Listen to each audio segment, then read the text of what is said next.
आज के इस वीडियो में मैं बात करने वाला हूँ इम्पोर्टेंट क्वेश्चन विथ आंसर के साथ। जिनके पास हिंदी सब्जेक्ट है अंतराल 2, उनके लिए यह बहुत ही महत्वपूर्ण होने वाली है। इससे पहले वाली वीडियो में मैंने सूरदास की झोपड़ी के बारे में बताया था कि सूरदास कौन होता है, उसकी झोपड़ी कैसे जलाई गई, भैरव कौन है, सुभागी कौन है। इसके बारे में मैं ऑलरेडी पहले ही एक वीडियो बना चुका हूँ, जो कि अंतराल भाग 2 का ही फर्स्ट चैप्टर है, सूरदास की झोपड़ी। तो आज के इस वीडियो में मैं बात करने वाला हूँ पार्ट 3 अंतराल भाग 2 का, जिसका नाम चैप्टर का नाम है बिस्कोहर की माटी। अंतराल का यह चैप्टर है। आज के इस वीडियो में मैं इसके इम्पोर्टेंट क्वेश्चन आंसर के बारे में बताने वाला हूँ। सबसे फर्स्ट क्वेश्चन आ जाता है हमारे पास, कोकैया किसे कहते हैं, इसकी विशेषताएं क्या है, इसको बताइए। कोकैया जो है एक जल में उगने वाला पौधा होता है। यह पौधा जो है शरद ऋतु यानी बसंत ऋतु में उगता है। यह पानी में भी उग जाता है। इसकी खुशबू अच्छी होती है। यह चांदनी रात में बहुत सुंदरता लगती है। यह चांदनी रात में बहुत ही सुंदर दिखने वाला पौधा होता है। इसके कवि कौन है? विश्वनाथ। विश्वनाथ जो है, विश्वनाथ के गांव में जहाँ कहीं भी थोड़ा पानी सा ठहरा होता है उसी में उग जाता है। यानी विश्वनाथ जो है वो अपने गांव के दृश्य के बारे में बता रखा है कि उसके गांव में जो है कहीं भी थोड़ा सा बहुत भी पानी जमा होता है तो वहाँ पर यह कोकैया नाम का पौधा उग जाता है और यह बहुत खुशबू देता है। यह रेल लाइनों के दोनों तरफ भी उग जाता है, यानी रेल पटरी जो होती है उनके लाइनों के दोनों तरफ भी यह पौधा उग जाता है। कौन सा पौधा? कोकैया। कोकैया नाम का पौधा जो है रेल लाइन के साइड भी उग जाता है। क्वेश्चन नंबर 2 आ जाता है। ये सब क्वेश्चन जो है एनसीईआरटी से लिया गया है और यह आपके लिए स्पेशली क्लास 12th के लिए मैंने यह तैयार किया है ताकि बच्चों को आसानी से समझ में आए और वह पेपर में अच्छे से लिख पाए। दूसरा क्वेश्चन आ जाता है, बच्चों का दूध पीना माँ से संबंधों का जीवन चरित्र कैसा है? उत्तर आ जाता है इसका, बच्चों का भोजन काफ़ी समय तक माँ का दूध ही होता है। ये बात तो सही है, क्योंकि बचपन से ही बच्चा जो है भोजन ग्रहण के रूप में माँ का दूध ही लेता है, पीता है। वह माँ के आंचल के छुप कर रहना चाहता है और वह जो है माँ के आंचल में ही हमेशा छुप कर रहना चाहता है बचपन में। इससे उसमें अपमान व सुरक्षा की भावना पैदा होती है। इससे जो है उस बच्चे के अंदर अपमान व सुरक्षा, यानी वो खुद सुरक्षित रह पाता है अपने माँ के आंचल के अंदर। तो ये क्वेश्चन नंबर 2 हमारा हो गया। क्वेश्चन नंबर 3 आ जाता है, विश्वनाथ यानी कवि पर क्या अत्याचार हो गया है? विश्वनाथ की अत्याचार के बारे में बताना है क्वेश्चन नंबर 3 में। ये सब इम्पोर्टेंट क्वेश्चन है, ये सब एनसीईआरटी से लिया गया है। स्पेशली आपके लिए क्लास 12th के लिए मैंने यह स्टार्ट किया है कि उन बच्चों को जो समझ नहीं पाते हिंदी बुक से, उनके लिए मैंने इजी वे में आंसर तैयार किया है क्वेश्चन के लिए, क्वेश्चन का। फिर क्वेश्चन नंबर 3 का उत्तर आ जाता है, जो क्वेश्चन में कहा गया है विश्वनाथ पर क्या अत्याचार हो गया, इसको वर्णन कीजिए। उत्तर आ जाता है इसका, विश्वनाथ जब छोटा था, विश्वनाथ जब बच्चा था तो उसके माँ के साथ रहता था। वो अपने माँ के साथ, जाहिर सी बात है कोई भी बच्चा जब छोटा रहता है तो अपने माँ के साथ ही ज़्यादातर टाइम स्पेंड करता है। वह माँ का दूध पीता था, परंतु जब उसका भाई पैदा हो गया, जब उसका एक और छोटा भाई पैदा हुआ तो उसके लिए गाय का दूध रखा गया और उसके लिए जो है गाय का दूध लेने का सोचा गया। किसके द्वारा? विश्वनाथ की माँ के द्वारा। वह उसका ध्यान आया, ध्यान आया रखने लगा और उसको ध्यान रखने लगा। किसका? छोटे भाई का। उसकी माँ ने, छोटे भाई माँ के साथ रहने लगा और छोटा भाई जो था उसका, विश्वनाथ का, वो अपने माँ के साथ रहने लगा। तब विश्वनाथ को लगा कि वह उस पर अत्याचार हो गया। फिर विश्वनाथ को महसूस हुआ कि उसके साथ अत्याचार कर रही है उसकी माँ। माँ को उससे छीन लिया गया और माँ को जो है विश्वनाथ से छीन लिया गया, उससे दूर रखने का प्रयास किया गया। फिर इसी में एक और क्वेश्चन आ जाता है, एनसीईआरटी का ही है ये भी, गर्मी लू से बचने के उपाय बताइए, यानी गर्मी में जो लू होता है उससे किस प्रकार बचा जा सकता है, इस कहानी में बताया गया है। फिर उत्तर आ जाता है इसका जो है नहीं है, गर्मी लू से बचने के लिए बालक की कमीज पर प्याज बांध दी जाती है।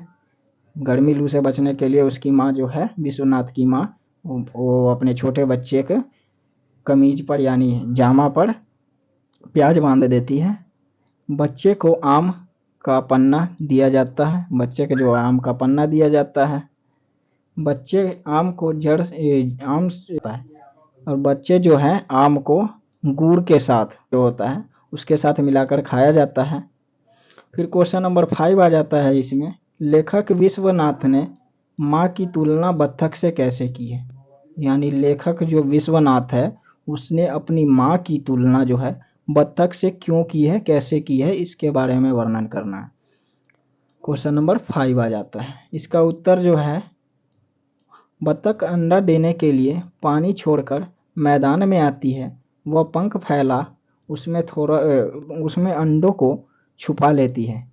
जिस प्रकार ये बताया है कि माँ जो है अपने आंचल से बच्चों को छुपाती है, उसी प्रकार जो है बत्तख अंडा देने के बाद जो है वो अपने पंख फैला करके उस अंडे को छुपा लेती है, और कोमलता से बच्चों की रक्षा भी अपने पंखों से ही करती है।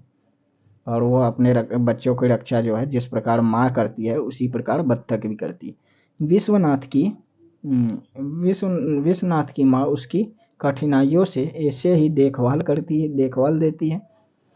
वह सभी परेशानियों समय को झेलकर बच्चों को कष्ट होने नहीं देती। जिस प्रकार माँ अपनी बच्चे को रक्षा करती है उसी प्रकार जो है बत्तख अपने अंडे को या बच्चे को रक्षा करती है। इसीलिए विश्वनाथ जो है लेखक ने वो अपनी माँ की तुलना बत्तख से की है। फिर एक और इम्पोर्टेंट क्वेश्चन आ जाता है, क्वेश्चन नंबर 6, विस्कोहर की बरसात का वर्णन कीजिए, विश्वनाथ ने कैसे किया। विस्कोहर जो है, विस्कोहर में किस प्रकार बरसात होती है उसका वर्णन विश्वनाथ ने किस प्रकार किया। उत्तर आ जाता है इसका, विस्कोहर में बरसात जब गर्मी के बाद पहल आती है तो पेड़ पौधे और पत्ते घुघलाते हैं, उसमें चमक आ जाती है। विस्कोहर में जो है बरसात पहली बार आती है तो वहाँ पर पेड़ पौधे जो है वो घुंघलाते हैं और अच्छे अच्छे चमक वाले खिलने लगते हैं, इसी को बताना है। तेज बारिश में दिन रात हो जाती है, तेज बारिश में जो है दिन रात हो जाती है, पता ही नहीं चलता कब होती है। तेज बारिश में ऐसा लगता है कि मानो घोड़े दौड़ कर आ रहे हैं। तब दिन में रात हो जाती है, और जब दिन में रात हो जाती है, बारिश जब कई दिनों तक हो तो कच्चे मकान व दीवारों गिरने लगती है। ज़्यादा दिन तक बारिश होने के कारण विस्कोहर में जो है उस गांव में कच्चे मकान गिरने लग जाते हैं और दीवार टूटने लग जाते हैं। चारों ओर कीचड़ व बदबू फैल जाती है, ये तो जाहिर सी बात है, बारिश होने के कारण ये सब होती है। मक्खी मच्छर हो जाते हैं और बीमारियां फैलती है, ये तो होता ही है। फिर क्वेश्चन नंबर 7 आ जाता है इसमें, जो कि इम्पोर्टेंट है, फूलगंध ही नहीं दवा का काम करती है। कोकैया जो है, कोकैया जिसके बारे में मैं बताया हूँ, पौधा कोकैया, वह सिर्फ सुगंध ही नहीं देता, खुशबू ही नहीं देता, यह दवा का भी काम करता है। उत्तर इसका हो जाता है, फूल दवा का काम भी करते हैं। सरसों का तेल व फूल चमड़ी के लिए अच्छा होता है। सरसों का तेल जो है और इसका फूल वह चमड़ी के लिए अच्छा होता है। नीम का पौधा व पत्ते चेचक के रोगी के पास रखते हैं। बूढ़े का फल जो है वो तेतैया का डंक सड़ जाता है। सत्यानाशी का फूल आंख दुखने पर लगाया जाता है। किसका? सत्यानाशी का फूल। फिर क्वेश्चन नंबर 8 आ जाता है, प्राकृतिक सजीव व नारी कब बन गई, लेखक के प्रति प्रकृति नारी सौंदर्य संबंधी विचार प्रकट कीजिए। प्रकृति किस प्रकार जो है सजीव व नारी बन जाती है, इसके में लेखक ने कहा है कि प्रकृति के बारे में बताइए विस्तार पूर्वक। सौंदर्य, प्रकृति के सौंदर्य के बारे में बताना है। क्वेश्चन आंसर आ जाता है इसका, लेखक विश्वनाथ अपने किसी रिश्तेदार के घर गया। वो अपने किसी रिश्तेदार के घर जाता है, वहाँ उसने जूही का बेल लगी देखा, जूही के पेड़ का बेल लगा हुआ देखा। उसने वहाँ एक सुंदर औरत को भी देखा और वहाँ पर एक सुंदर औरत भी थी जो उससे 10 वर्ष बड़ी थी, जो विश्वनाथ से 10 वर्ष बड़ी थी। बेल व औरत को देखकर लेखक को लगा कि यह जूही का बेल ही है और के रूप में खड़ी है, औरत के रूप में खड़ी है, औरत। यह जूही का बेल ही है जो कि औरत के रूप में खड़ी है। कौन मानता है? विश्वनाथ मानता है, प्रकृति के बारे में बताता है। फिर इसका लास्ट क्वेश्चन जो आ जाता है वो है क्वेश्चन नंबर 9, बिस्कुहर की माटी का। ऐसी कौन सी स्मृति है जिसके साथ लेखक को मृत्यु का बोझ जुड़ा हुआ होता है, बोझ जुड़ा मिलता है। मतलब इस क्वेश्चन में कहा गया है कि ऐसा कौन सी चीज है जिससे लेखक के मृत्यु का बोध जुड़ा हुआ है, यानी उससे जुड़ा हुआ है, किस प्रकार जुड़ा हुआ है लेखक के मृत्यु के। इसका आंसर आ जाता है बड़े गुलाम अली की पहाड़ी डुमरी में है। डुमरी में यह लगता है मानो कोई स्त्री सफ़ेद साड़ी पहने काले बालों को सवार किसी को प्रतीक्षा कर रही, यानी किसी को बुला रही है।